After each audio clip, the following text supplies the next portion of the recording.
오늘 여러분과 함께 나누고 싶은 말씀은 열왕기상 19장 말씀입니다. 열왕기상 19장 말씀입니다.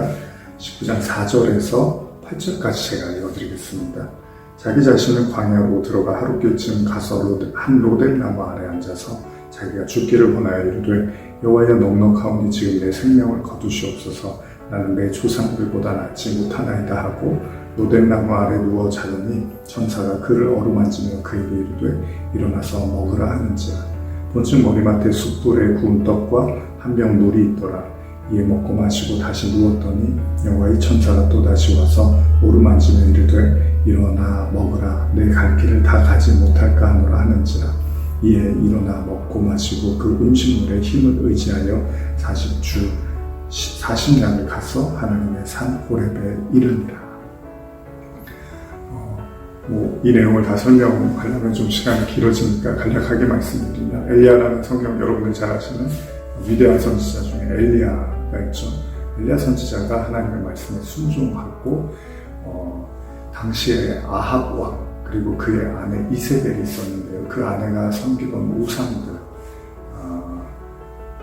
바알 신을 섬기던 그 선지자들과의 거대한 그 격전이 일어났습니다. 근데 엘리야는 하나님의 도움으로 말미암아 그 바알 선지자들을 다 이제 어떻게 보면 무너뜨리고 하나님의 승리를 보여주는 아주 영광스러운 그런 시간들을 보내게 되죠. 근데 그럼에도 불구하고 그 엘리야에게 들어왔던 소리는 바로 이세벨, 아합 왕의 당시 왕의 아내 이세벨이 그 엘리야를 잡아다가 죽여야겠다고 이렇게 말을 하는 겁니다. 그 얘기를 듣자 엘리야가 너무나 이제 기력이 쇠해지고 마음이 상심이 커지는 거예요. 그리고 오늘 본문은 바로 엘리야가 그렇게 상심한 가운데서 하나님 앞에서 고백한 내용인데요. 지금 제가 읽어드린 것처럼 이렇게 말을 합니다. 그가 로뎀나무 아래 앉아서 자기가 죽기를 원하여 이르되 여호와여 넉넉하오니 지금 내 생명을 거두시옵소서. 나는 내 조상들보다 낫지 못하나이다. 사실 올 한 해 참 어려움들이 많이 있었죠. 우리가 사실 잘하는 입버릇처럼 하는 얘기 중에 하나가 아유 죽겠다, 아유 죽겠다, 아유 힘들다, 죽겠다 이런 말들 참 많이 하잖아요. 자, 우리가 본능적으로는 생명이라든지 삶에 대한 의욕을 누구나 다 갖고 있으면서도 또 그러면서 말할 때는 우리가 죽겠다는 말을 참 많이 합니다. 그런데 정말 오늘 엘리야는 정말로 너무 그 마음이 힘들었나 봐요. 그래서 차라리 사는 것보다 차라리 죽는 게 나으니까 나의 생명을 걷어가 주시옵소서 이렇게 이야기를 합니다. 어떻게 보면은 사람 마음이라는 게 그렇잖아요. 즐거운 일이 계속되고 걱정거리가 없고 근심거리가 없으면 사는 게 뭐 그렇게 힘들고 삶을 피하고 싶고 도망치고 싶겠습니까?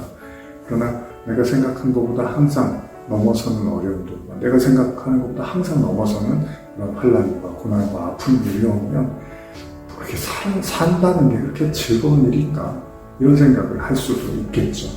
엘리야에게도 오늘 그런 어떻게 보면 삶의 위기가 찾아왔습니다. 놀라운 사실은 그에게 찾아온 위기는 그가 계속해서 이렇게 추락하는 가운데서 이제 바닥을 쳐서 괴로워하는 게 아니라 어떻게 보면 그의 삶에서 하나님의 놀라운 영광을 보는 이방 선지자들과의 그런 싸움에서 승리를 하는 아주 놀라운 일을 겪은 이후에 오히려 그의 마음이 상심이 컸다는 겁니다. 그래서 그의 마음이 나락으로 떨어졌고 하나님은 다 필요 없습니다. 그냥 저를 데려가 주세요라는 마음의 고백을 하고 있다는 겁니다. 그럼에도 불구하고 하나님의 선택은 무엇이었습니까? 그에게 천사를 보내시고 그 천사가 그를 어루만지고 이르되 일어나서 먹으라고 이야기합니다. 그럼 먹는 거 중요하죠. 먹고 기운을 차리는 게 맞죠. 지금 이 영상을 보시는 분들도 혹시 잘 안 잡수시면 드시고 기운을 차리셔야 됩니다. 혹시 마음이 낙담하고 또 여러 가지 걱정과 근심 때문에 먹는 것도 피곤하고 먹는 것도 귀찮고 이러시면 안 되죠. 잘 잡수시고 다시 일어나야 된다. 왜 그렇게 말씀하셨냐면 천사가 말을 하죠. 일어나 먹으라. 내가 갈 길을 다 가지 못할까 하노라. 이렇게 이야기를 합니다. 그렇습니다. 우리는 사실 때때로 아이고 여기서 좀 그만했으면 그 일 어떤 어려움들이 오면 그 일을 그만했으면 좋겠습니다. 그 상황을 벗어났으면 좋겠습니다. 차라리 그냥 날 데려가 주세요. 아예 죽겠습니다. 이런 마음들이 들 때가 많이 있지만 사실 우리 인생을 주장하시는 분은 하나님이시기 때문에 어떻게든 하나님은 다시 이렇게 일으켜 세워서 밥을 먹이고 힘을 내게 해서 또다시 그 길을 걸어가게 하신다는 겁니다. 각기 인생마다 하나님이 주신 사명이 있습니다. 그 사명이 꼭 다른 사람에게 엄청난 일을 하는 것이 아니더라고요.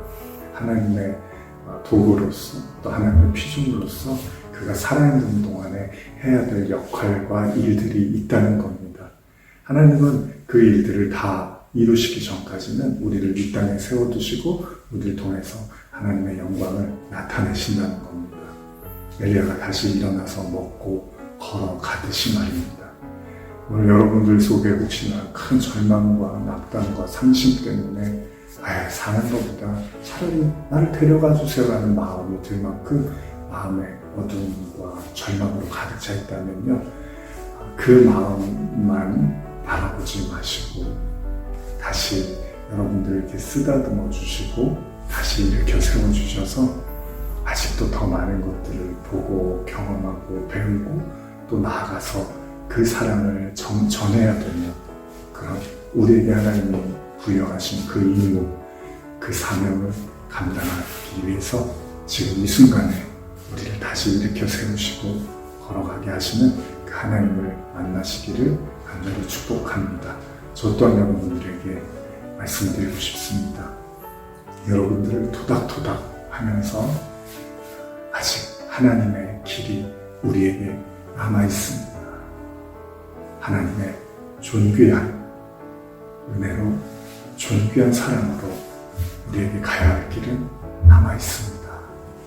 여러분께 말씀드리고 싶습니다. 그렇게 우리가 평강교회도 지난 2년여의 시간을 걸어왔습니다. 그리고 아직 걸어가야 할 길이 있습니다. 저 또한 코로나로 인해서 참 많은 고민들을 하게 했던 시간입니다. 교회가 어떻게 가야 되고 무엇을 해야 되고 참 많은 어쩌면 엘리야와 같은 심정이었는지도 모르겠습니다.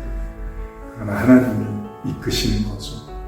음식도 주시고 일어날 힘도 주시고 그리고 걸어가게 하시는 것 사실 다 하나님이 하시는 겁니다. 낙담하고 지쳐있다면 이번 한 주는 그 하나님의 손길을 경험하시기를 간절히 축복합니다.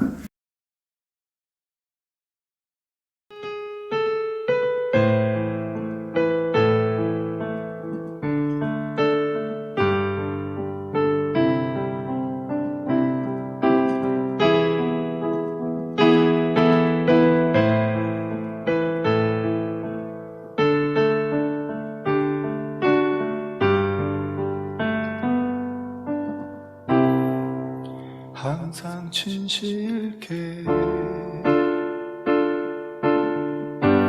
내 맘 바꾸세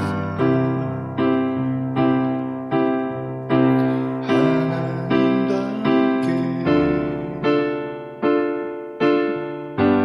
하여 주소서. 항상 진실게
주